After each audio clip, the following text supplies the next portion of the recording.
નમસ્કાર. નવજીવન ટ્રસ્ટ પરિવાર વતી હું કિશન દેસાઈ આપ સર્વનું હાર્દિક સ્વાગત કરું છું. આજે આપણે સૌ ભેગા થયા છે કાવ્યગોષ્ઠી પરંપરામાં. આ પરંપરામાં આપણી વચ્ચે આજે ઉપસ્થિત છે જાણીતા કવિ અને લેખક હર્ષ બ્રહ્મભટ્ટ. હું એમને વિનંતી કરું કે મંચ ઉપર પોતાનું સ્થાન ગ્રહણ કરે.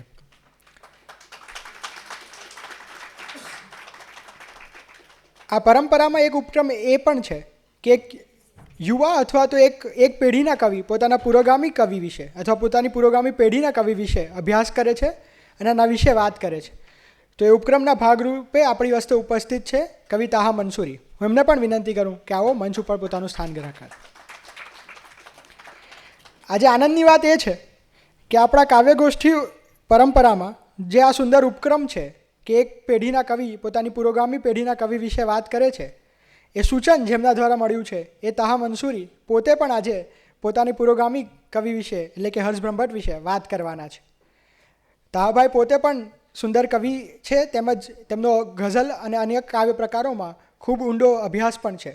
તો હું તાહાભાઈને વિનંતી કરું કે આવો કવિ હર્ષ બ્રહ્મભટ્ટની કવિતાઓ અને એમની કવિતાથી આપણને પરિચય કરાવે. કવિ તાહા મંસૂરી.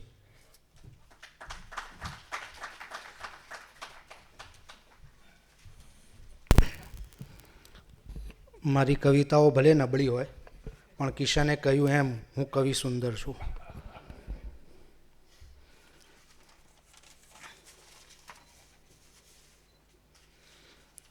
કવિ શ્રી હર્ષ બ્રહ્મભટ્ટનો પરિચય આપવો એટલે સૂરજને દીવો ધરવો.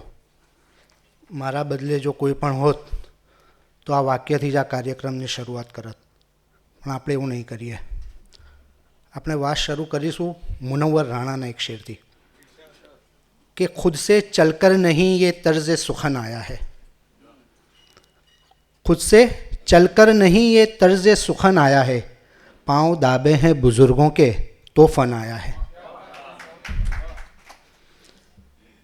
જે વડીલોના આશીર્વાદ અને દુઆથી કવિતાના મંચ ઉપર ઊભા રહેવાની લાયકાત કેળવી હોય એમના સાથે જ મંચ શેર કરવા મળે એનો આનંદ જ કંઈક ઓર છે.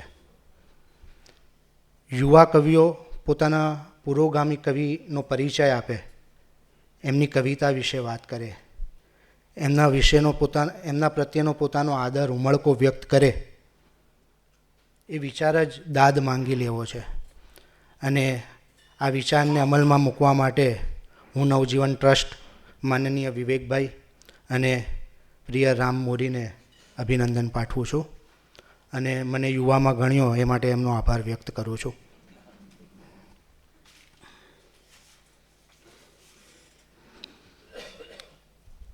આજે મારા હૈયે બેવડો આનંદ છે. પહેલો તો એ કે મારા ખૂબ ગમતા કવિ, એક એવા કવિ જેમણે 4 દાયકા સુધી મારી ભાષાની કવિતાને રળિયાત કરી છે, એવા કવિ વિશે મારે વાત કરવી છે. અને બીજો આનંદ એ છે કે આખો પ્રસંગ ગાંધીના આંગણે ઉજવાઈ રહ્યો છે અને ગાંધી તો હર્ષભાઈના પણ આદર્શ રહ્યા છે. તો આ સાંજની શરૂઆત આપણે હર્ષભાઈની એક ખૂબ ગમતી ગઝલથી કરીએ.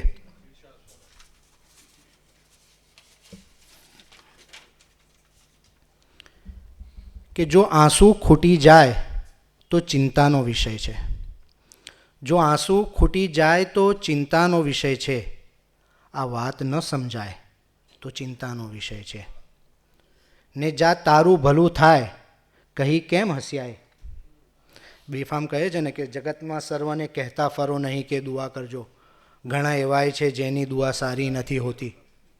તો હર્ષભાઈ એમ કહે છે કે જા તારું ભલું થાય કહી કેમ હસ્યાય, સાચે જ ભલું થાય તો ચિંતાનો વિષય છે. ને દેખાય નહીં ત્યાં સુધી ઈશ્વર છે સલામત, દેખાય નહીં ત્યાં સુધી ઈશ્વર છે સલામત, ક્યારેક જો દેખાય તો ચિંતાનો વિષય છે.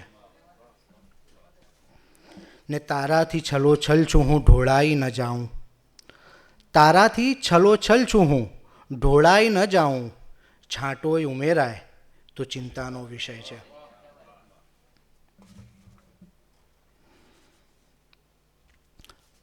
મારે હવે તમને ભૂતકાળમાં લઈ જવા છે થોડા.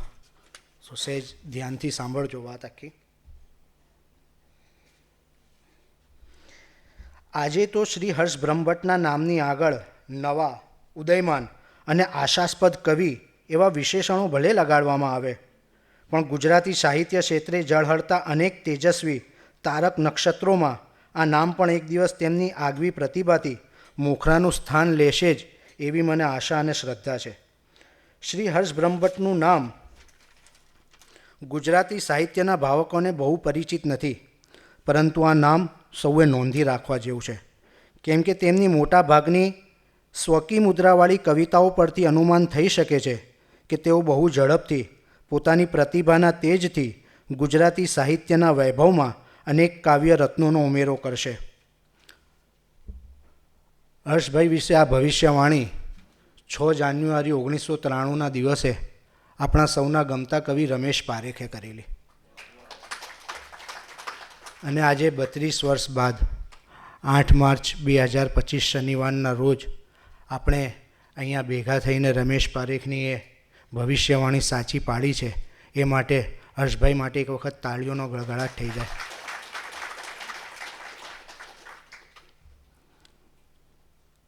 ગ્રીકની પુરાકથાઓમાં એક પાત્ર છે સિસિફસ. એ જ્યાં સુધી જીવે છે ત્યાં સુધી રોજ સવારે એક વજનદાર પથ્થર ઊંચકીને પહાડ ઉપર ચડે, અને પહાડ પર શિખર ઉપર ચડે એટલે પેલો પથ્થર આપમેળે નીચે ફેંકાઈ જાય, પણ એ પથ્થર નીચે પડીને તૂટતો નથી. એટલે સિસિફસ પાછો તળેટીમાં નીચે ઉતરે, પેલો પથ્થર ઊંચકે અને પાછો શિખર તરફ આગળ વધે. જેવો શિખર તરફ પહોંચે ફરી પેલો પથ્થર નીચે ફેંકાય અને ફરી એ પથ્થર તૂટતો નથી. આ ક્રમ ચાલુ ને ચાલુ જ રહે છે. ગાંધીનગરમાં ઘણા વર્ષો સુધી સરકારી કચેરીમાં અને છેલ્લા એક દાયકાથી રિલાયન્સ ઇન્ડસ્ટ્રીઝની કોર્પોરેટ ઓફિસમાં દરરોજ એક માણસ ફાઇલના થપ્પા ઉપર ચડે છે અને ઉતરે છે. આ કથાનો નાયક છે હર્ષ બ્રહ્મભટ્ટ. હર્ષભાઈ અનેક વર્ષો સુધી ગુજરાતના વહીવટી ક્ષેત્રમાં એમણે સેવાઓ આપી છે. Additional secretary to government of Gujarat અને additional secretary to chief minister of Gujarat જેવા મહત્ત્વના પદ ઉપર એમણે અનેક વર્ષો સુધી સેવાઓ આપી છે, અને હાલ તેઓ રિલાયન્સ ઇન્ડસ્ટ્રીઝના સલાહકાર તરીકે ફરજ બજાવી રહ્યા છે.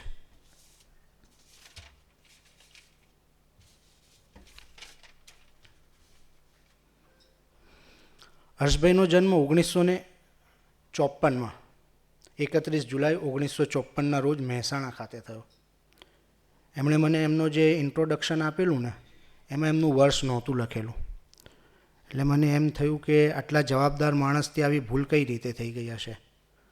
પણ પછી મને સમજાયું કે આ ઉંમરે પણ એ જે રીતે એક્ટિવ છે એને લીધે મારા જેવા ઘરડા યુવાનોને શરમ ન આવે એટલે એમણે એમની ઉંમર છુપાવી હશે. પણ એક શેરમાં તેઓ પોતાની ઉંમરનો સ્વીકાર કરે છે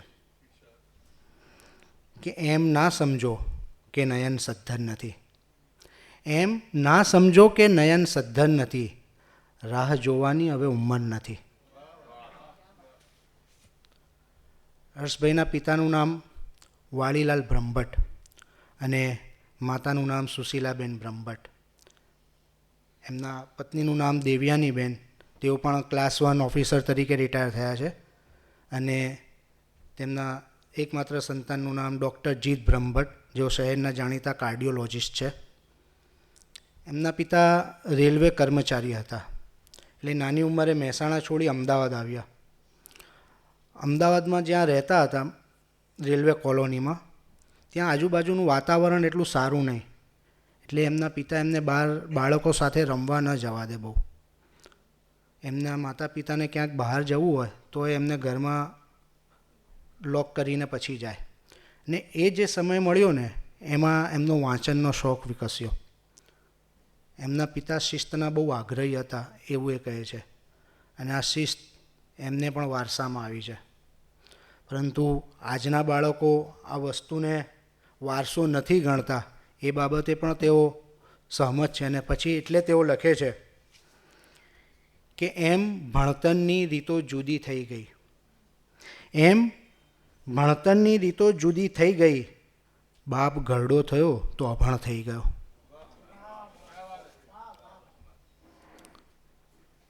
એ કહે છે કે પરિવારમાં કોઈએ પાછલા તો કવિતા લખી નહોતી, પરંતુ તેમના મમ્મી મરાઠી હતા, એટલે દરેક વેકેશનમાં એમને મુંબઈ જવા મળે અને ત્યાં એમના મોસાળમાં એમના મામાના દીકરાઓ, એમને વાંચનનો શોખ હતો, એટલે દરેક વેકેશનમાં ત્યાં જાય અને સારું વાંચવા મળે.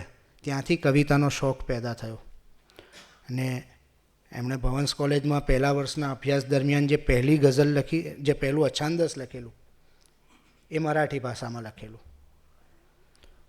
અને પછી ત્યાં બોર્ડ ઉપર કવિતા ચોંટાડવાની એક પરંપરા હતી, એટલે એમની જે બીજી કવિતા ત્યાં બોર્ડ ઉપર આવી એ ઉર્દુ ભાષાની હતી. પણ એમના એક પ્રોફેસર રાસ બિહારી દેસાઈ, એમણે કહ્યું કે તું આ મરાઠી અને ઉર્દુના બદલે ગુજરાતીમાં લખતો હોય તો.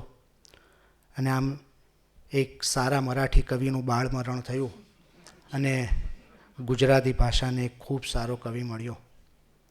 એટલે એ રાસ બિહારીભાઈનું ઋણ સ્વીકાર કરે છે કાયમ.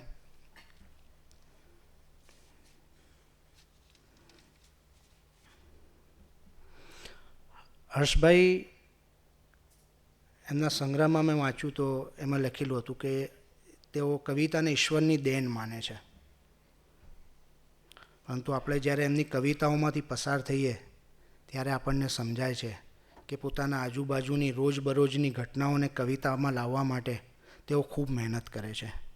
તેમને વહીવટી તંત્રની નોકરીનો ખૂબ લાંબો અનુભવ છે અને એ અનુભવ એમની કવિતાઓમાં દેખાય છે. 40-50 હજારની નોકરીએ કોઈ કારકુન લાગ્યો હોય અને 5-7 વર્ષમાં કરોડોના બંગલામાં રહેતા થઈ જાય, એવા અનુભવો એમને ખૂબ થયા છે, અથવા થયા હશે એવું માનીએ, કેમ કે ત્યારે જઈને જ આ શેર લખાય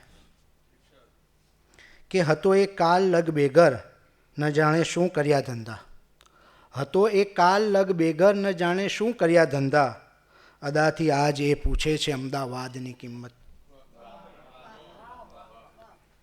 અને જ્યાં આવા લોકો છે ત્યાં સામે સારા લોકો પણ છે જ. કહેવાય છે કે બેહલોલ દાના એક ખૂબ પ્રખ્યાત સૂફી સંત હતા.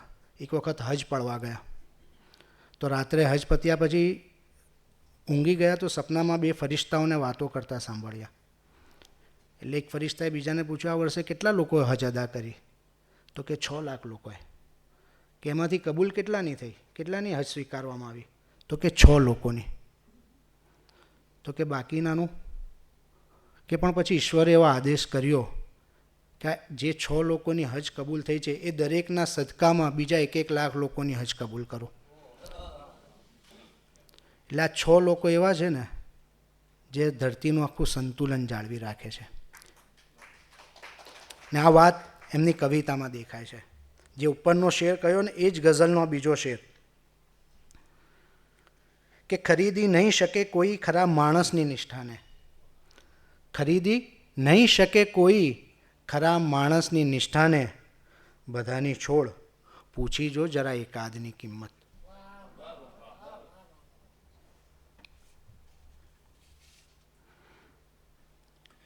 અને હર્ષભાઈની યશ કલગીમાં એક જે સૌથી મોટી છોગું આપણે કહી શકીએ કે એમણે બહુ વર્ષોથી એક સપનું જોયું હતું, એ એમણે રિટાયરમેન્ટ પછી પૂરું કરવાનું હાથમાં લીધું.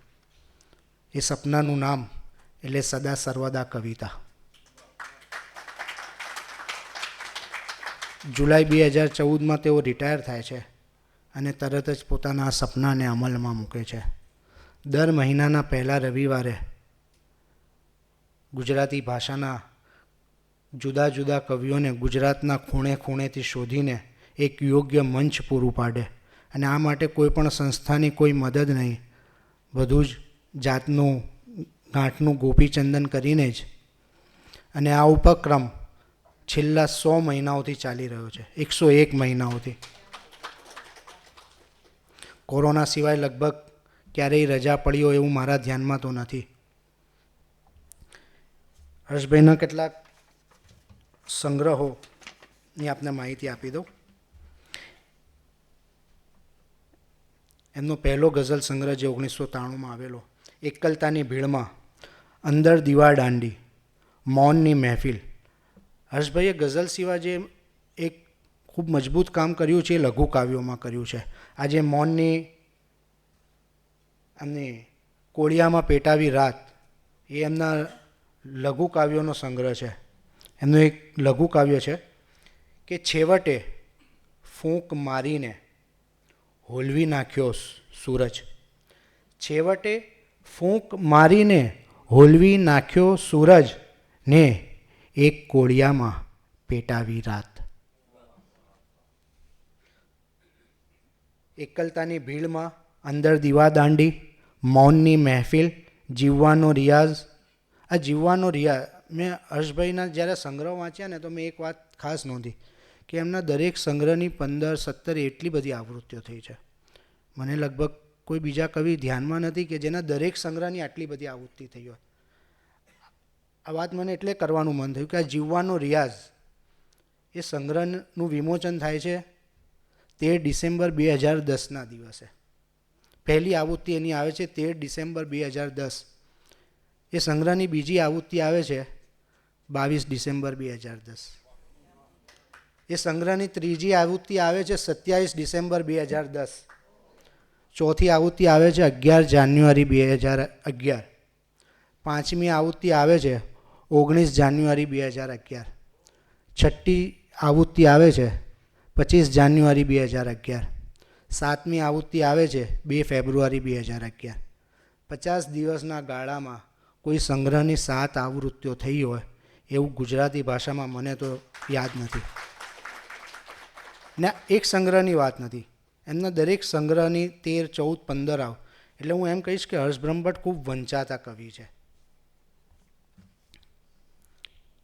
ને બીજું કે આપણી ભાષામાં બહુ ઓછા એવા કવિઓ છે કે જે ગુજરાતીની સાથે સાથે એ જ હથોટીથી ઉર્દુ કવિતામાં પણ કામ કરતા હોય. સારા ઉર્દુ કવિઓ છે પણ જે બંને ભાષામાં સાથે કામ કરતા હોય એવા કવિઓ બહુ જ ઓછા છે. આદિલ મંસૂરી, ખલીલ ધનતેજવી, શકીલ કાદરી, એવા કેટલાક ગણ્યા ગાંઠિયા નામ જ આપણને મળશે. પણ એ યાદીમાં ખૂબ માનપૂર્વક લેવું પડે, ખૂબ અદબપૂર્વક લેવું પડે એક નામ, એટલે એ હર્ષ બ્રહ્મભટ્ટનું નામ. એમના ઉર્દુ સંગ્રહો છે કંદીલ, સરગોશી, मेरा अपना आसमां, खामोशी है इबादत, मंजिलों को हटा के चलते हैं, जब शाम के साथ साए ढलते हैं.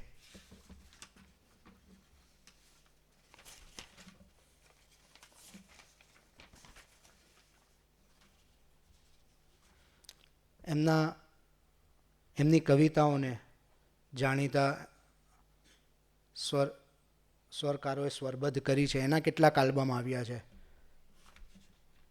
એક આરઝુ, પાંખ ફૂટી આભને, લે ગઝલ પ્રગટાવ તું, અને કેવા કેવા સ્વરકારોએ અવાજ આપ્યો છે તમે જુઓ. ભૂપિન્દર સિંહ અને મિતાલી, આજે જે નામોને સાંભળીને હું મોટો થયો છું ને એ બધાએ હર્ષભાઈની કવિતાઓ ગાઈ છે. ઉસ્તાદ રાશિદ ખાન, ઉસ્તાદ અહેમદ હુસૈન એન્ડ મોહમ્મદ હુસૈન, હરિહરન, સોનુ નિગમ, કવિતા કૃષ્ણમૂર્તિ, અરિજીત સિંહ, જાવેદ અલી, અનુપ જલોટા, શ્યામલ મુનશી, શૌમિલ મુનશી અને બીજા ઘણા ગાયકો છે. મને લાગે છે કે હું ખાલી એમના સંગ્રહના બધાના નામ, એમના જે સંપાદન છે એ બધું કરવા નામ લેવા બેસીશ તો બીજી 5-10 મિનિટ બીજી જોઈશે. અને ગુજરાતી સાહિત્ય ક્ષેત્રે અપાતા કેટલાક મહત્ત્વના એવોર્ડ, શાયદા પુરસ્કાર, કલાપી પુરસ્કાર, દિલીપ મહેતા પુરસ્કાર, ઉમા સ્નેહ રશ્મિ પુરસ્કાર અને ઉર્દુ સાહિત્ય અકાદમીનો ગૌરવ પુરસ્કાર પણ એમને પ્રાપ્ત થયેલો છે. હર્ષભાઈનો જ્યારે પરિચય આપવાનો આવે છે ત્યારે સંચાલકો મોટે ભાગે એમ કહેતા હોય કે આટલી વ્યસ્તતા વચ્ચે એમના કાવ્ય સર્જનો ક્યારે કર્યા હશે કે આવા ક્ષેત્રમાં રહી માણસે સંવેદના કઈ રીતે જાળવી રાખી હશે. ત્યારે મેં 2-3 કાર્યક્રમોમાં મંચ ઉપર હર્ષભાઈને જવાબ આપતા સાંભળેલા કે સંવેદનાની સૌથી વધારે જરૂર વહીવટી તંત્રમાં જ પડતી હોય છે. તો આપણી તાળીઓના એકદમ ગળગળાટ સાથે ખૂબ માનપૂર્વક અદબપૂર્વક આપણે આવકારીએ કવિશ્રી હર્ષ બ્રહ્મભટ્ટને.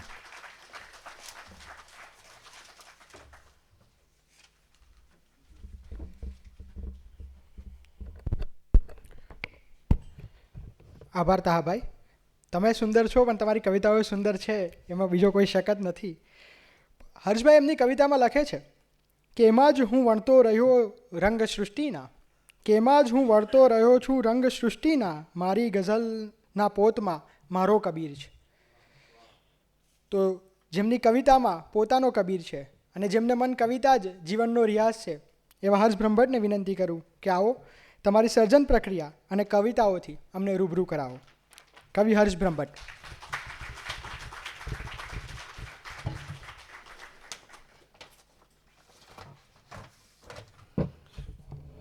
તાહા જે રીતે બધી વાત કરતો હતો તો મને થયું કે આ બધું કહી જ દેશે, મારે કંઈ કહેવાનું રહેશે જ નહીં. પણ એને બહુ મહેનત કરીને આજે અગત્યનું મારે એના માટે ખાસ નોંધ એ લેવી પડે. તમે બધા જાણો જ છો અત્યારે રમઝાન મહિનો ચાલે છે, એને રોજા છે અને કશું પાણી પણ એને નથી પીવાનું, અને તો પણ આજે આ બધું તૈયારી કરીને અહીંયા આવ્યો છે અને આ બોલી રહ્યો છે.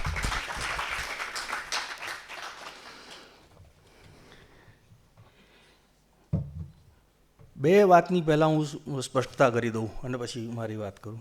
તાએ આ આવૃત્તિઓ વિશે જે વાત કરી ને પુસ્તકોના, એની સ્પષ્ટતા થવી જરૂરી છે.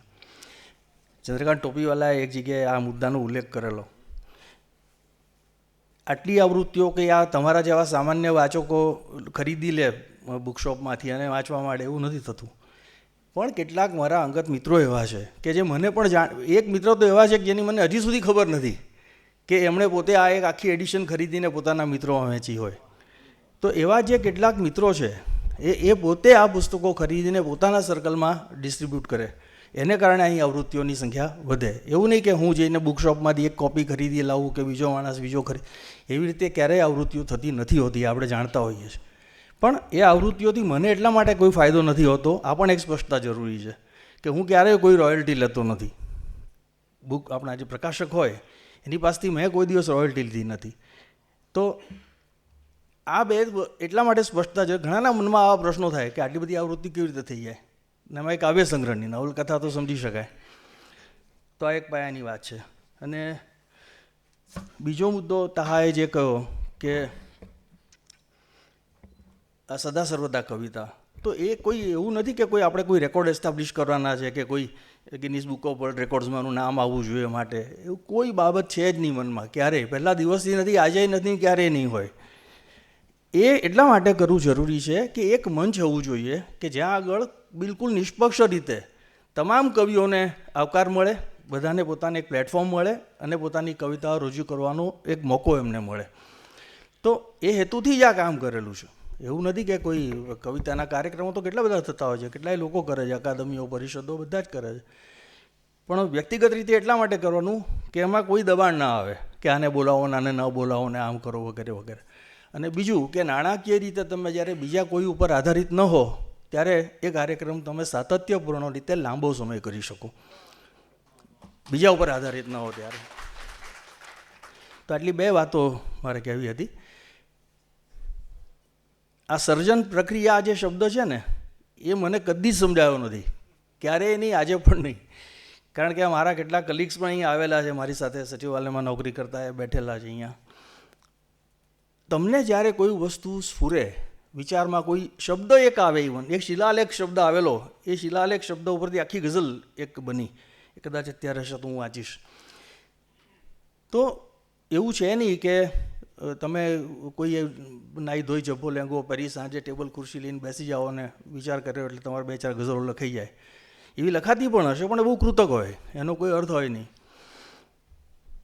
તો મેં એટલા માટે જ આ કહ્યું છે, તાએ પણ એનો ઉલ્લેખ કર્યો કે મોટા ભાગે આ જે રચનાઓ, જે કવિતાઓ, જે ગઝલો તમને મળે, એટલીસ્ટ મને, તો એમાં એ ઈશ્વર દત્ત હોય છે.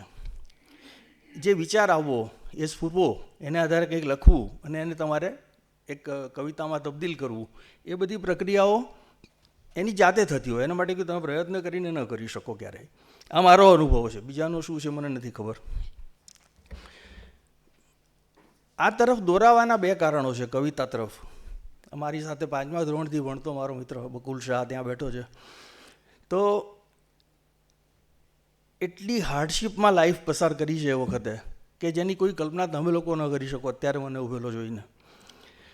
એટલે આ કવિતા ને સાહિત્ય ને આ તે એવી તો કોઈ બાબતનો વિચાર સુદ્ધા મગજમાં આવતો નહોતો ત્યારે. માત્ર ને માત્ર ઘરે જવાનું, ભણવાનું, સારી રીતે ભણવું એકમાત્ર ગોલ હતો, જેથી કરીને આ ફેમિલીને આપણે ઉપર લઈ જઈ શકીએ. મને સજ્જે સંકોચ નથી કહેવા કે મારા ફાધર હતા ને, હી lost his job when I was in 6th. ને પણ એમને ખૂબ એના સાહેબ સાથે ઝઘડો થઈ ગયો, થોડા કડક અને શિસ્તના અને પ્રામાણિકતાના આગ્રહી. હવે એમાં જે પ્રશ્નો થયા, he never went to job there after till he died. તો સારું નસીબ એ હતું કે આ બકુલ છે જ એનો સાક્ષી, એ મારી સાથે જ એણે રહેલો છે. તો એ મારા મધર હતા, she was working, she was in public health. તો એની સેલેરી ઉપર આ ઘર ચાલતું અને એની પણ એટલી બધી મુશ્કેલીઓ એમાં રહીને એણે કામ કર્યું. આજે મને જગતમાં કોઈ એમ કહે ને કે એક વ્યક્તિને તારે પ્રણામ કરવાના છે, it will be by mother, nobody else, કોઈ બીજું ના.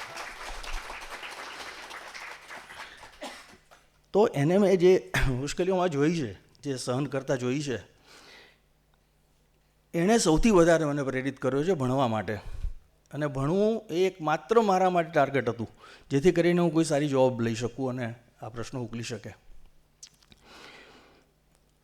હું ટ્યુશનો પણ કરતો પ્રી સાયન્સમાં. આ બકુલને એનો પણ ખ્યાલ છે કે હું આવીને કોલેજથી સીધો સાયકલ લઈને મારે જવાનું હોય, રાત્રે 11 વાગે પાછો આવું, સવારે પણ 8 વાગે નીકળી જવું, કોલેજ જવાનું હોય. સાયન્સમાં તો સમય બધો લાંબો જતો હોય. એક તરફ સાયન્સનું ભણવાનું એટલે બહુ લેબોરિયસ કામ, કારણ વગર. એમાંથી શું પ્રાપ્ત થયું એ તો મને હજી ખબર નથી, પણ મને એટલી ખબર છે કે ના, એનો પાછો ફાયદો પણ છે. મને ભાષાઓમાં ખૂબ રસ પહેલેથી, એટલે ભાષાઓમાં મારું એકદમ કમ્પ્લીટ ફોકસ હોય, એ સ્કૂલ સમય હોય કે ગમે તે હોય. એની સાથે સાથે સાયન્સમાં જવાને કારણે જે તમારો સાયન્ટિફિક એપ્રોચ આવે, એનાલિટિકલ એપ્રોચ આવે, વસ્તુઓને તાર્કિક રીતે જોવાની દ્રષ્ટિ આવે, આ બધી વસ્તુઓ સાયન્સમાંથી મને મળી. અને આ બંનેનું જે કોમ્બિનેશન થયું, ભાષાની પ્રોફિશન્સી, ઇંગ્લિશ, ગુજરાતી, હિન્દી ત્રણેયની, અને સાયન્સનું બેકગ્રાઉન્ડ, એ મને સરકારમાં ખૂબ કામ આવ્યું. હું વારંવાર કહું છું કે આ બે ફેક્ટરનું કોમ્બિનેશન થયું ને, એના કારણે હું આટલું સારું કામ ત્યાં કરી શક્યો. બિલકુલ મારી ક્લેરિટી, આ દેસાઈભાઈને ખબર છે કે કોઈ બાબત એવી ના હોય કે જેમાં મારી ક્લેરિટી ના હોય કે આમાં આમ થાય ને આમ ના થાય એવું. તો આ બે ફેક્ટર્સ એવા છે કે જેનાથી આ આખી કારકિર્દી યોગ્ય રીતે, યોગ્ય દિશામાં ચાલી.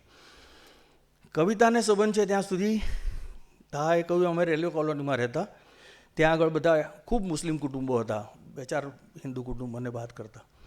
તો એ લોકો જે વાતચીત કરતા હોય તો આપણે પણ એમની સાથે હોઈએ એટલે એ જ વાત કરવાની થાય. હિન્દી ભાષામાં જ મોટે ભાગે બોલવાનું થતું એમની સાથે. એમાં ઘણા બધા ઉર્દુ મિશ્રિત શબ્દો આવે, કે ફજર કે સવારને માટે એ લોકો.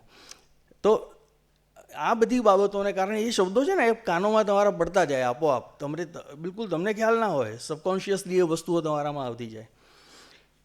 અને એને કારણે, અને બીજું એ વખતે એન્ટરટેનમેન્ટ માટેના તો કોઈ સાધનો હતા જ નહીં. એક રેડિયો સાંભળીએ, એમાં ગીતો આવે તો ગીતો સાંભળીએ, એમાં રસ પડે કે આ આટલું સરસ લખાયું છે, આમ થયું છે, આમ થયું છે. એને લખતો જોઉં એ ગીતોને ડાયરીની અંદર કે નોટમાં. એ પણ બકુલને ખબર છે.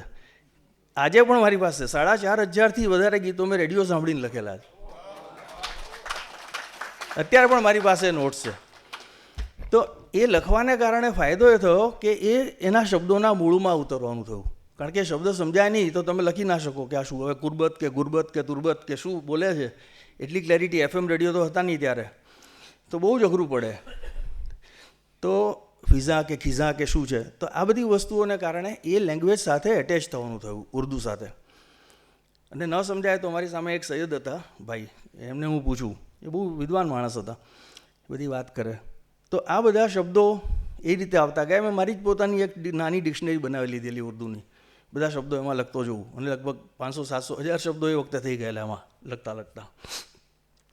એટલે એમણે કહ્યું ને કે પહેલી ગઝલ ઉર્દુમાં, તો એનું બેઝિક કારણ આ હતું કે એની સાથે ઘરોબો હતો એ ભાષા સાથે. અને હું કંઈ આ બધા કવિઓની જેમ એ વખતે આ બુદ્ધ સભા કે આ કે તે કે કશામાં ક્યાંય હું તો જઈ શકતો જ નહોતો. મરાઠી એટલા માટે પેલું મારા લાઈફમાં છે, મારી મધર મહારાષ્ટ્રીયન હતી અને બોમ્બે એના બધા ભાઈ, એમની બહેન, બધા એમના દીકરાઓ, એટલે હું જઉં એટલે મને એમની સાથે ખૂબ મજા પડે. કારણ કે એ લોકો બધા જ, આપણને આશ્ચર્ય થાય કે ત્યાં દરેક એરિયામાં ગમે ત્યાં ગોરેગાંવ ઈસ્ટ હોય, વેસ્ટ હોય, કુર્લા હોય, દરેક જગ્યાએ મિનિમમ 1 કે 2 લાઇબ્રેરી હોય, પબ્લિક લાઇબ્રેરીઝ. અને બધા ત્યાં વાંચવા જતા હોય. રજાના દિવસે પણ જાય, જ્યારે પણ ટાઈમ મળે ત્યારે પણ જાય, પુસ્તકો ઘરે લઈ આવે. તો એ જે એક આખી બાબત છે એ પણ એમને કારણે મારામાં આવી. અને મરાઠીના મેગેઝિનો હું વાંચું બધા, એને સમજવા પ્રયત્ન કરું. તો લગભગ કહી શકાય કે SSCથી કોલેજની વચ્ચેનો ગાળો હતો, એમાં પહેલી મરાઠી કવિતા લખાયેલી, જેને મેં ગુજરાતીમાં પણ પછી ટ્રાન્સલેટ કરીને આવા પુસ્તકમાં લીધેલી, આવી જ એક મયુરપંખી સંધ્યા, એક અછાંદસ કાવ્ય છે. રાસબિહારી દેસાઈ અમારા પ્રોફેસર હતા ફિઝિક્સના. 1 વર્ષ હું ભવંસમાં, 1 કે 2 વર્ષ બેઠા, પ્રી અને ફર્સ્ટ યર. પછી MD સાયન્સમાં ગયા. પણ તો એ પોતે કવિતાના એટલા બધા પ્રખર જ્ઞાતા કે બધી વસ્તુ આપણને સમજાવે કે આ રીતે છે, આ રીતે છે, આ રીતે છે. તમને નોટિસ બોર્ડ ઉપર મૂકી, પણ પછી કહું કે તમે બરાબર છે, આ લખો છો એ સારું જ છે, મરાઠી લખવું ખોટું નથી કે ઉર્દુ લખવું ખોટું નથી, પણ ગુજરાતી પણ લખો. એ વખતથી મેં આ વિચારવાનું ચાલુ કર્યું. અને ઘણા બધા મિત્રોની સાથે, યોગેશ હતો કે આ મિસ્કિન છે કે બધાની સાથેના સંપર્કોથી એ બધી પ્રક્રિયા ચાલુ થઈ. ને એમાંથી ગુજરાતી કવિતાઓ લખવાનું શરૂ થયું. તો આમ ધીરે ધીરે બંને બધી વસ્તુઓ ભેગી થઈ, ઉર્દુ છે, મરાઠી છે, ગુજરાતી છે, અને એમાંથી એક પિંડ જેને કહેવાય ને કે બંધાય, અને એને આધારે કવિતાઓનો એક આખો નવો જ આયામ ઊભો થયો.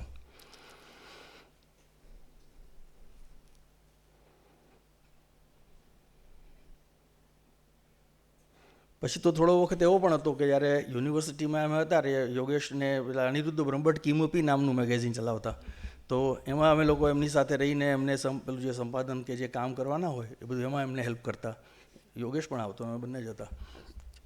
એનાથી પણ ગુજરાતી ભાષાની ઘણી બધી વસ્તુઓ સમજવા મળી.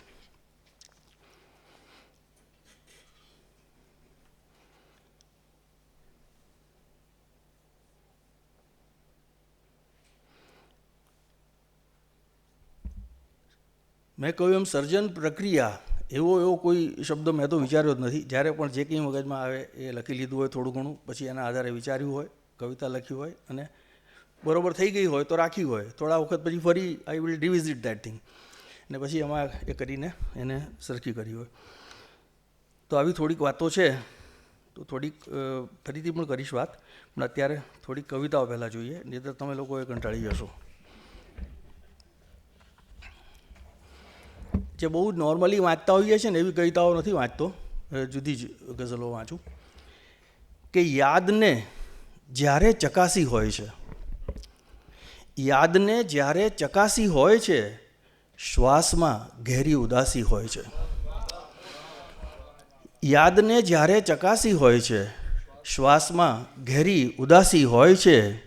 અને જેમની ઉર્જા મળે છે વિશ્વને, જેમની ઉર્જા મળે છે વિશ્વને, એ બધા એકાંતવાસી હોય છે.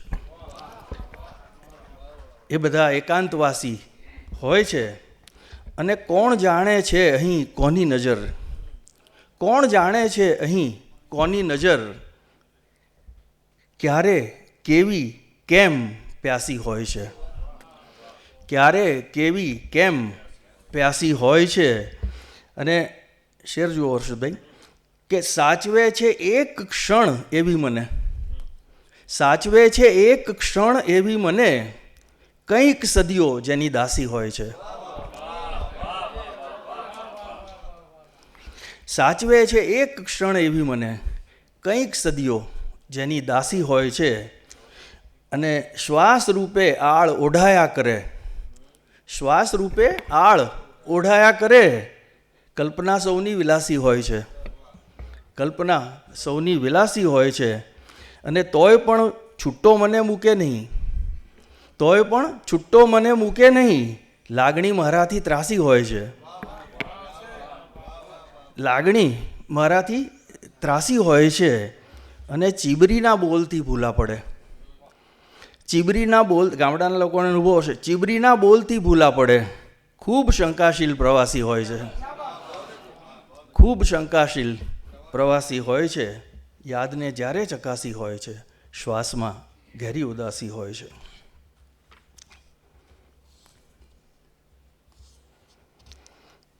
એક બીજી ગઝલ છે કે બિચારું ઘર આ જોઈ થરથરે છે, બિચારું ઘર આ જોઈ થરથરે છે, દિવાલોને દિવાલો છેતરે છે, દિવાલોને દિવાલો છેતરે છે. અને મજા આવે કશું ત્રીજું કરે તો, મજા આવે કશું ત્રીજું કરે તો, ફક્ત લોકો જીવે છે ને મરે છે. મજા આવે કશું ત્રીજું કરે તો, ફક્ત લોકો જીવે છે ને મરે છે. અને અમુક છે માછલી એવી ગજબની, જુઓ આરામથી રણમાં તરે છે, જુઓ આરામથી રણમાં તરે છે. અને નવી કોઈ ઋતુ લાગે છે આ તો, હવે પર્ણો નહીં વૃક્ષો ખરે છે, હવે પર્ણો નહીં વૃક્ષો ખરે છે. અને ફરે છે સિંહની છાતી લઈ છે, ફરે છે સિંહની છાતી લઈ છે, ન જાણે કેમ દર્પણથી ડરે છે.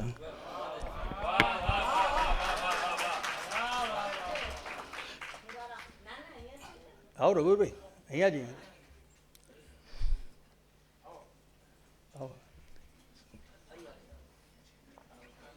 અરે અહીંયા આવો.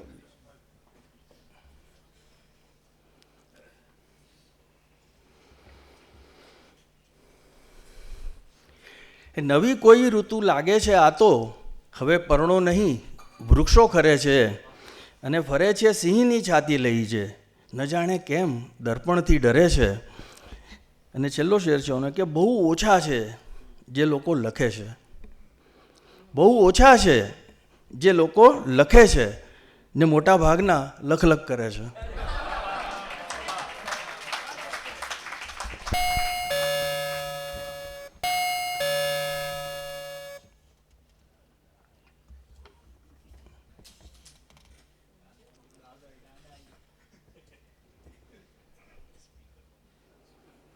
એક બીજી ગઝલ છે કે નામ લેતા એનું અટકી જાય છે. બોલો, નામ લેતા એનું અટકી જાય છે. બોલો, એક પાગલને બધું સમજાય છે. બોલો, નામ લેતા એનું અટકી જાય છે. બોલો, એક પાગલને બધું સમજાય છે. બોલો, અને ઈશ્વરે એ ગામ છોડ્યાને થયા વર્ષો, ઈશ્વરે એ ગામ છોડ્યાને થયા વર્ષો, ત્યાં પૂજારીઓ હવે પૂજાય છે. બોલો, ત્યાં પૂજારીઓ હવે પૂજાય છે. બોલો, અને આમ વર્ષોથી નથી ઊંઘ્યો હકીકત છે, આમ વર્ષોથી નથી ઊંઘ્યો હકીકત છે, આમ એ સપના સમો દેખાય છે. બોલો, આમ એ સપના સમો દેખાય છે. બોલો, અને શેર છે ભાવેશ કે કોઈ દરજી માપ લઈ શકતો નથી એનું, કોઈ દરજી માપ લઈ શકતો નથી એનું, એ સતત નાનો ને મોટો થાય છે. બોલો, એ સતત નાનો ને મોટો થાય છે. બોલો, અને દર વખત લો લક્ષ્ય પોતે તાળીઓ પાડે, દર વખત લો લક્ષ્ય પોતે તાળીઓ પાડે, જેટલી પણ વાર એ વિંધાય છે. બોલો, જેટલી પણ વાર એ વિંધાય છે. બોલો, અને એ બધાથી સાવ નોખો ને અલગ તો પણ, એ બધાથી સાવ નોખો ને અલગ તો પણ એક સરખો સર્વમાં વહેંચાય છે. બોલો, એક સરખો સર્વમાં વહેંચાય છે.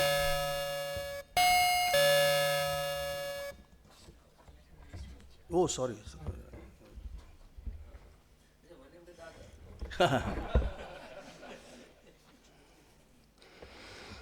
બીજી એક ગઝલ છે કે આપના મનસૂબા જો પ્રગટ થઈ જશે, આપના મનસૂબા જો પ્રગટ થઈ જશે, તો પછી માર્ગ સઘળા વિકટ થઈ જશે. આપના મનસૂબા જો પ્રગટ થઈ જશે, તો પછી માર્ગ સઘળા વિકટ થઈ જશે. અને મોર પીછું જો તારો મુગટ થઈ જશે, મોર પીછું જો તારો મુગટ થઈ જશે, ક્યાંક તારાથી પણ છળકપટ થઈ જશે. મોર પીછું જો તારો મુગટ થઈ જશે, ક્યાંક તારાથી પણ છળકપટ થઈ જશે. અને જે ચલાવી રહ્યો સૌને રસ્સી પર, જે ચલાવી રહ્યો સૌને રસ્સી પર, આખરે એ બિચારો એ નટ થઈ જશે.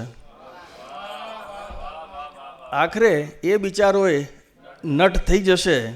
અને શેર છે ભાવિન કે જાય શંકા કદી તો ઊભા ના રહો, જાય શંકા કદી તો ઊભા ના રહો, ચાલતા ચાલતા ચોખવટ થઈ જશે.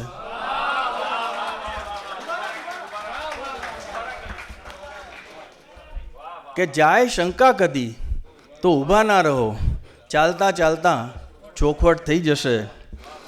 અને સ્મિત તકલાદી પણ જો હશે ચાલશે, સ્મિત તકલાદી પણ જો હશે ચાલશે. આ ઉદાસીની કાયા પલટ થઈ જશે, આ ઉદાસીની કાયા પલટ થઈ જશે. આપના મનસૂબા જો પ્રગટ થઈ જશે તો પછી માર્ગ સઘળા વિકટ થઈ જશે.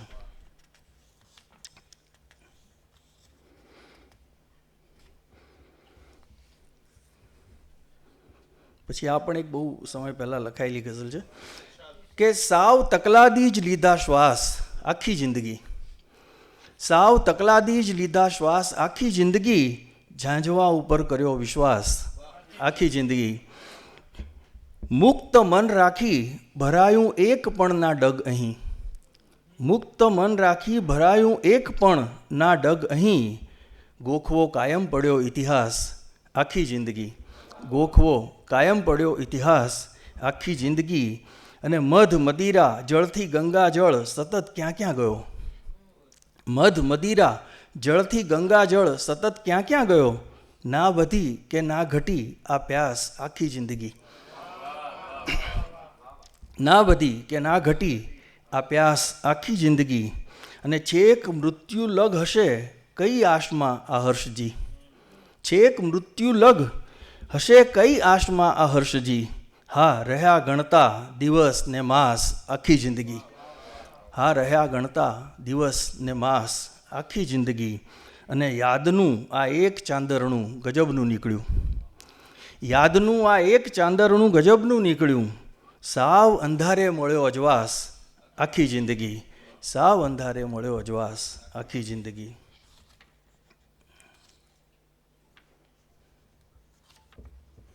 એક આ પણ એક અગાઉ લખાયેલી ગઝલ છે કે સુખ વિશે જ્યાં હેસિયતની બહાર બોલ્યો, સુખ વિશે જ્યાં હેસિયતની બહાર બોલ્યો, સ્વપ્ન જુએ છે તરત અંધાર બોલ્યો, સ્વપ્ન જુએ છે તરત અંધાર બોલ્યો.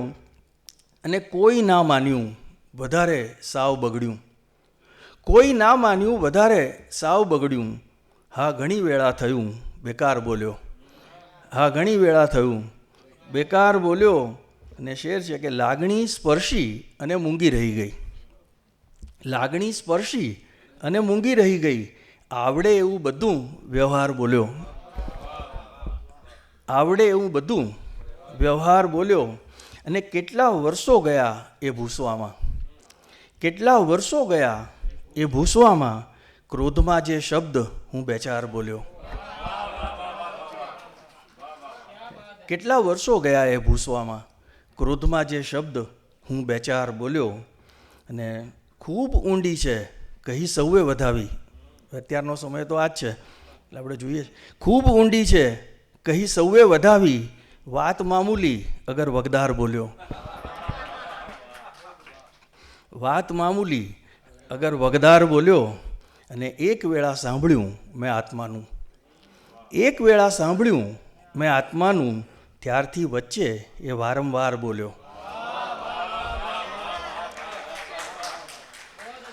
એક વેળા સાંભળ્યું મેં આત્માનું, ત્યારથી વચ્ચે એ વારંવાર બોલ્યો.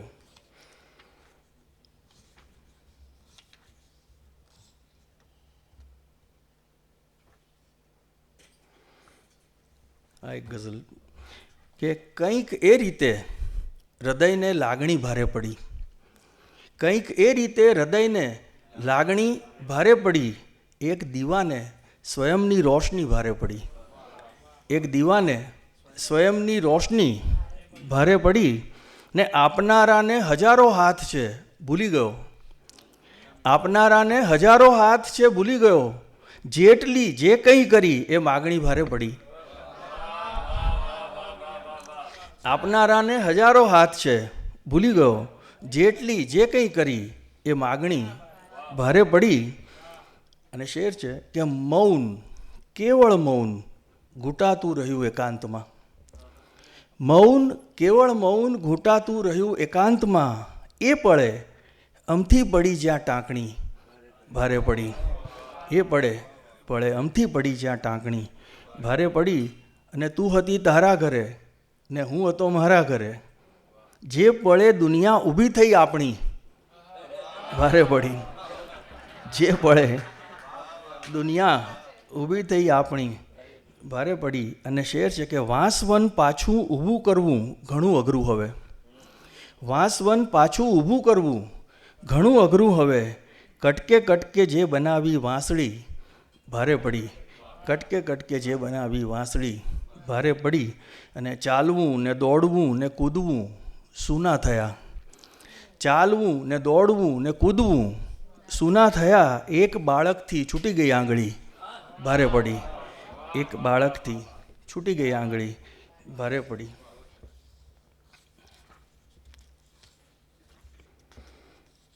હમણાં જે તાહા એજનો શેર કર્યો એ એક ગઝલ છે કે એક સંબંધ અંતે સ્મરણ થઈ ગયો.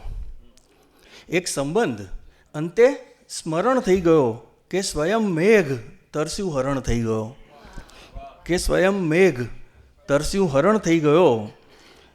એમ ભણતરની રીતો જુદી થઈ ગઈ. એમ ભણતરની રીતો જુદી થઈ ગઈ. બાપ ઘરડો થયો તો અભણ થઈ ગયો. બાપ ઘરડો થયો તો અભણ થઈ ગયો. અને આવશે તો ઉગારી જ લેશે તરત. આવશે તો ઉગારી જ લેશે તરત. એ જ આવ્યો ને અંતિમ ક્ષણ થઈ ગયો. એ જ આવ્યો ને અંતિમ ક્ષણ થઈ ગયો. અને આ બધું ચોતરફ તેં જ તો છે રચ્યું. આ બધું ચોતરફ તેં જ તો છે રચ્યું. ભાવ ભીતરનો વાતાવરણ થઈ ગયો. ભાવ ભીતરનો વાતાવરણ થઈ ગયો. અને એક માણસ રડ્યો તો વધુ જડ થયો. એક માણસ રડ્યો તો વધુ જડ થયો. એક પર્વત રડીને ઝરણ થઈ ગયો.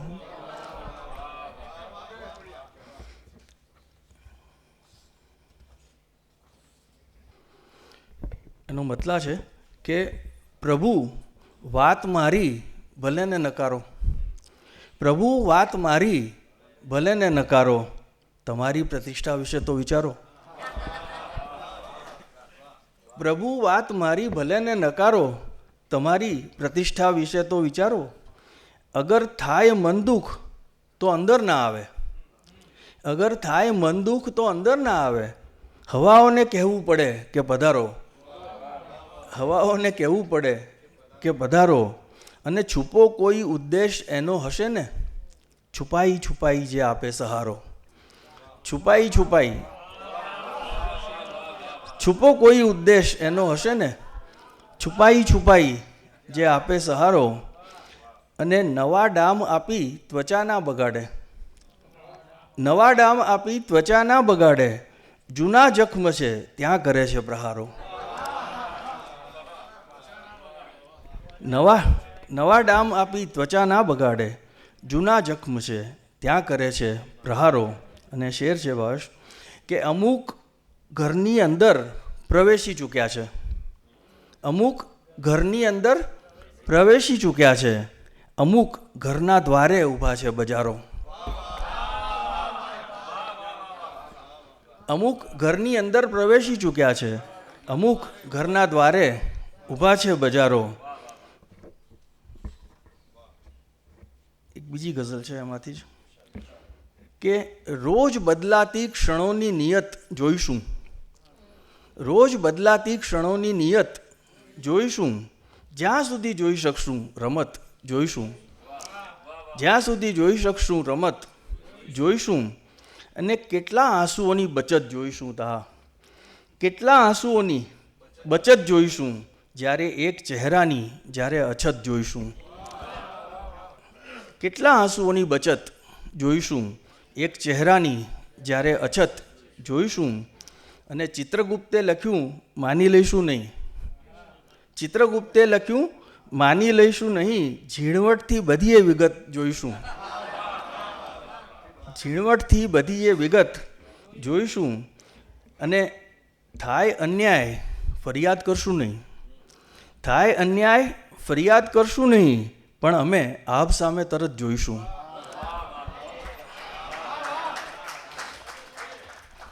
થાય અન્યાય ફરિયાદ કરશું નહીં, પણ અમે આપ સામે તરત જોઈશું. અને શીખીએ ચલને દિલ તોડવાની કળા. શીખીએ ચલને દિલ તોડવાની કળા. ક્યાં સુધી અન્યની આવડત જોઈશું. શીખીએ ચલને દિલ તોડવાની કળા. ક્યાં સુધી અન્યની આવડત જોઈશું. અને એને જોઈને લલચાઈ જઈશું નહીં. એને જોઈને લલચાઈ જઈશું નહીં. સુખની પહેલાં અમે હેસિયત જોઈશું. સુખની પહેલાં અમે હેસિયત જોઈશું. આ પણ એક નવી ગઝલ છે, કદાચ મેં વાંચી નથી બહુ ક્યાંય. કે જજુમ્યો એ થઈ ખુવાર જીવનભર ટણીમાં. જજુમ્યો એ થઈ ખુવાર જીવનભર ટણીમાં. ઘવાયો તો કદી જે શખ્સ કુણી લાગણીમાં. ઘવાયો હતો કદી જે શખ્સ કુણી લાગણીમાં. અને ઘણાએ માણસો ફુગ્ગાસમાં ફૂટી ગયા છે. ઘણાએ માણસો ફુગ્ગાસમાં ફૂટી ગયા છે. ગજબની તીક્ષ્ણતા એક એક પળની ટાંકણીમાં. ગજબની તીક્ષ્ણતા એક એક પળની ટાંકણીમાં. અને શેર છે કે કપાતું જાય જીવતર પારદર્શક કાચ જેવું. કપાતું જાય જીવતર પારદર્શક કાચ જેવું. ફરક જેવું નથી કંઈ શ્વાસમાં હીરાકણીમાં. ફરક જેવું નથી કંઈ શ્વાસમાં હીરાકણીમાં. અને અમે તો દાઢિયા. દાઢિયા એટલે રોજમદાર જે હોય, કે અમે તો દાઢિયા. તહેવાર શું મૃત્યુય મોંઘું. અમે શું તહેવાર શું મૃત્યુય. અમે તો દાઢિયા. તહેવાર શું મૃત્યુય મોંઘું. અમે કાંડાએ કાપ્યા પાક સાથે કાપણીમાં.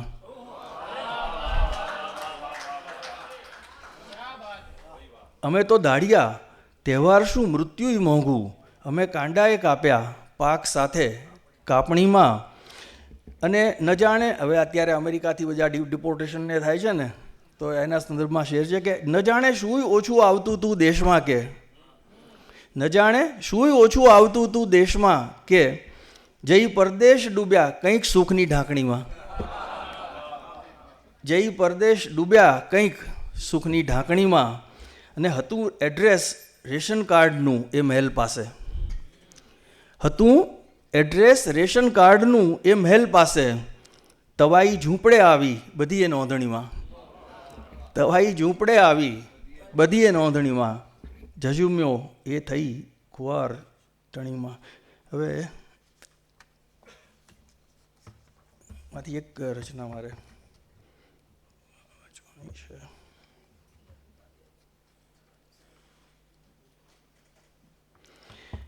કુણાલ તો છે નહીં, પણ એના માટે આ ગઝલ છે. કે ઘર માટેના કેટલાક એમાં છે પ્રતીકો. કે આજ જુદી રીતથી સમજાય છે ઘર. આજ જુદી રીતથી સમજાય છે ઘર. ઠેસ વાગી જો મને લંગડાય છે ઘર. ઠેસ વાગી જો મને લંગડાય છે ઘર. અને હાથમાં ઘર લઈને ફરતા કંઈક જોયા. હાથમાં ઘર લઈને ફરતા કંઈક જોયા. આટલી આસાનીથી ઉચકાય છે ઘર. આટલી આસાનીથી ઉચકાય છે ઘર. અને બહારનું વિશ્વાસુ જો ના હોય ઘરનું. બહારનું વિશ્વાસુ જો ના હોય ઘરનું, તો ટકોરાઓથી પણ ગભરાય છે ઘર. બહારનું વિશ્વાસુ જો ના હોય ઘરનું, તો ટકોરાઓથી પણ ગભરાય છે ઘર. અને ક્યાંક સંતાઈને સાંભળવી છે વાતો. ક્યાંક સંતાઈને સાંભળવી છે વાતો. જ્યારે બીજા ઘરને મળવા જાય છે ઘર. જ્યારે બીજા ઘરને મળવા જાય છે ઘર. અને એનો છેલ્લો શેર છે કે ત્યારે તું એ ઘરનું મોઢું જોઈ લેજે. ત્યારે તું એ ઘરનું મોઢું જોઈ લેજે જ્યારે જ્યારે કોઈનું વેચાય છે ઘર. જ્યારે જ્યારે કોઈનું વેચાય છે ઘર, આ જુદી રીતથી સમજાય છે ઘર. એક બે ગઝલો છેલ્લી વાંચી લઉં. હા જો હું જોઉં, મને મળશે. હર ગઝલ રૂપે જીવાતી જિંદગીની વાત છે. હર ગઝલ રૂપે જીવાતી જિંદગીની વાત છે. સર્વ સુખ દુઃખથી ભરી દીવાનગીની વાત છે. સર્વ સુખ દુઃખથી ભરી દીવાનગીની વાત છે. અને માત્ર બુદ્ધિથી સમજવા, આમ ફાંફા માર નહીં. માત્ર બુદ્ધિથી સમજવા, આમ ફાંફા માર નહીં. આંખ મીચી જો જરી, આ બંદગીની વાત છે. આંખ મીચી જો જરી, આ બંદગીની વાત છે. અને હર વખત કેવળ કુતૂહલવશ ન જા ટોળા મહી. હર વખત કેવળ કુતૂહલવશ ન જા ટોળા મહી. લાજ લૂંટાઈ રહી શર્મિંદગીની વાત છે. લાજ લૂંટાઈ રહી શર્મિંદગીની વાત છે. અને ના થતી તેથી દવાની કે દુઆઓની અસર. ખૂબ પીડે છે એ મનની માંદગીની વાત છે. ખૂબ પીડે છે એ મનની માંદગીની વાત છે. અને મહેલનો માણસ કદી સમજી શકે ના હર્ષ આ. મહેલનો માણસ કદી સમજી શકે ના હર્ષ આ. બાદશાહી તો ખરેખર સાદગીની વાત છે.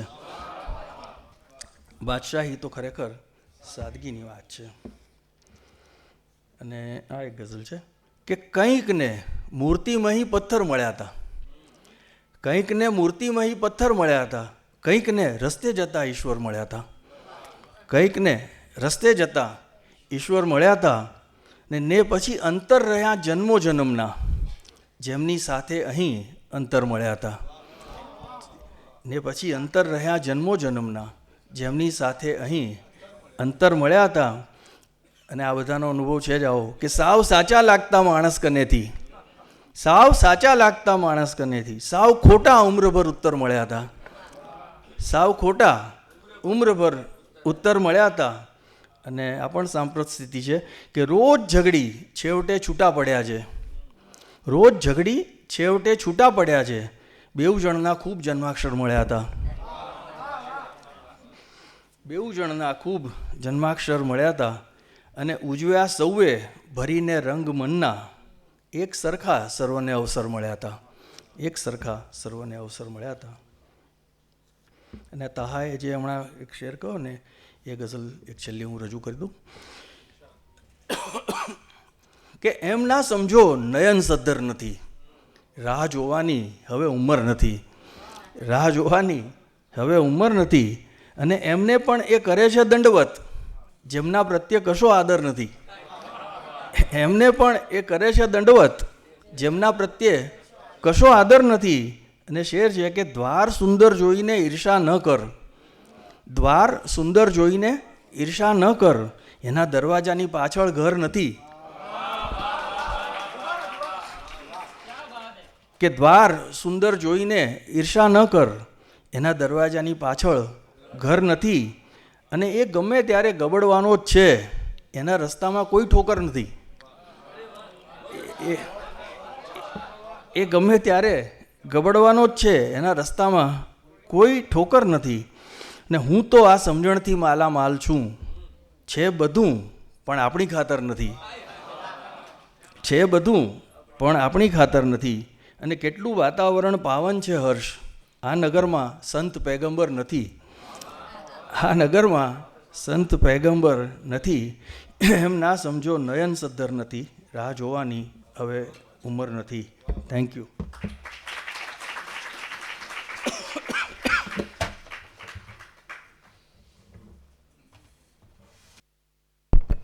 આભાર હર્ષભાઈ.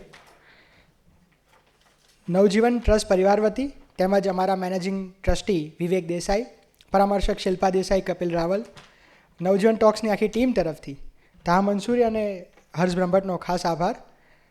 આવનારા કાર્યક્રમની વિગતો તો આવનારા કાર્યક્રમોમાં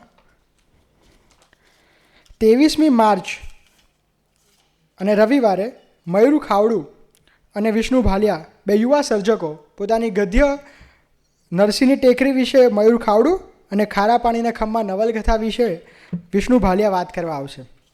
એપ્રિલ માસમાં 12મી એપ્રિલના શનિવાર, ખાસ શનિવારે આ કાર્યક્રમ છે, જાણીતા વાર્તાકાર ડૉક્ટર I.K. વીજળીવાળા પોતાની કેફિયત રજૂ કરવા આવશે. 20મી એપ્રિલના શનિવાર કાવ્યગોષ્ઠી પરંપરામાં આપણી વચ્ચે ઉપસ્થિત રહેશે કવયિત્રી પારુલ ખખ્ખર અને યુવા કવયિત્રી ચૈતાલી જોગી એમના વિશે પરિચય આપશે. તો દરવાજા આગળ ડાયરી રાખવામાં આવી છે, જેમાં તમે તમારો વોટ્સએપ નંબર લખાવી શકો છો, જેનાથી તમને ગયા કાર્યક્રમની યુટ્યુબ લિંક અને આવનારા કાર્યક્રમની વિગતો મળશે. તો આપણે મળીએ છીએ આવતા કાર્યક્રમોમાં. આભાર. Thank you.